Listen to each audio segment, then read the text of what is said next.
Sa Toronto, maliit lang dapat ang pagbabago sa transit. Bagong schedule, konting repair, hindi mo inaasahan na ang simpleng pagpapalit ng pangalan ng isang station magiging national headline.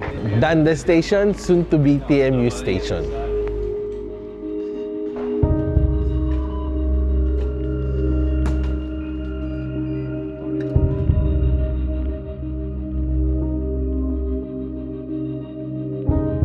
Simple lang pakinggan, pero ayon sa FOI documents na nakuha ng isang publication dito sa Toronto, may kasama pala itong malalaking gastos at internal friction sa TTC. Isang city official na nagsabi, map updates alone, $400,000. Kaya ang tanong ng mga tao, bakit ganito kamahal ang pagpapalit ng pangalan?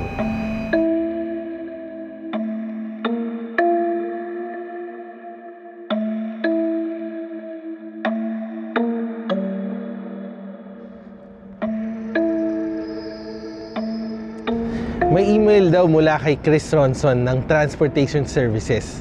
Sabi niya na dahil papalitan ng Dundas Station ng TMU Station, kailangan ng $400,000 para sa map updates. Wala raw ito sa budget at dapat daw walang net impact sa city budget.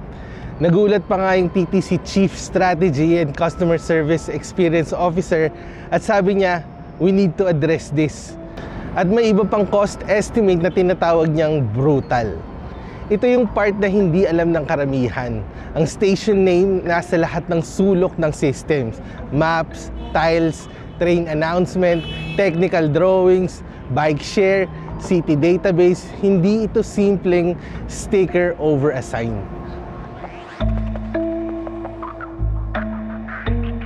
Confidential lang partnership ng TTC at TMU. Malalaking parts ng document, bin-lockout nila.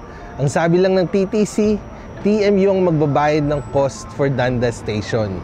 Sinasabi ng City Hall na mas mura raw ito kaysa $14 million proposal noon para palitan ang buong Dundas Street. May email nga na nagsasabing priority ito ng mayor at ng TTC chair. And ayon sa mga documents, may push para palitan ang pangalan as early as 2024 kahit wala pang final board direction. Ito yung tanong, partnership ba talaga ito o political pressure disguised as modernization? Ayon sa mga emails, hindi inutusan ng TTC board na palitan ang pangalan ng Dundas Station.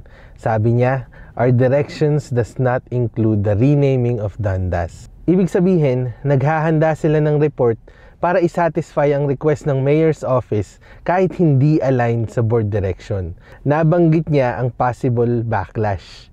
Questions like, bakit nila nilalabag ang sarili nilang renaming policy at bakit gagastos kung pwedeng iwasan ang divisive debate?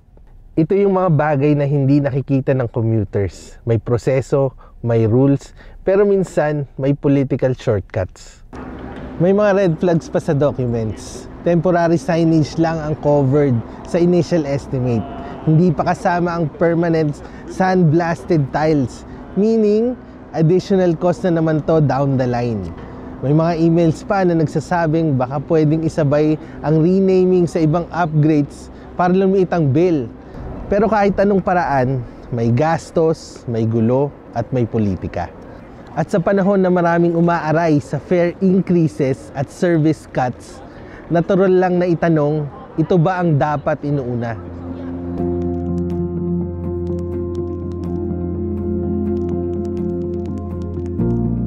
Sa panahon ngayon na may access tayo sa mga tools katulad ng AI, ito naman ang kanyang take.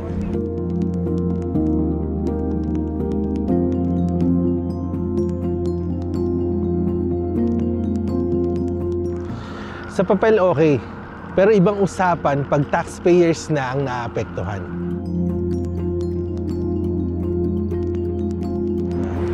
At sa city na laging naghahabol ng budget, bawat maliit na desisyon may ripple effect.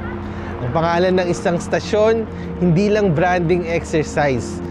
It tells a story about our priorities. At kung ano ang mga bagay na minsan hindi sinasabi sa publiko habang ginagawa ang political compromise.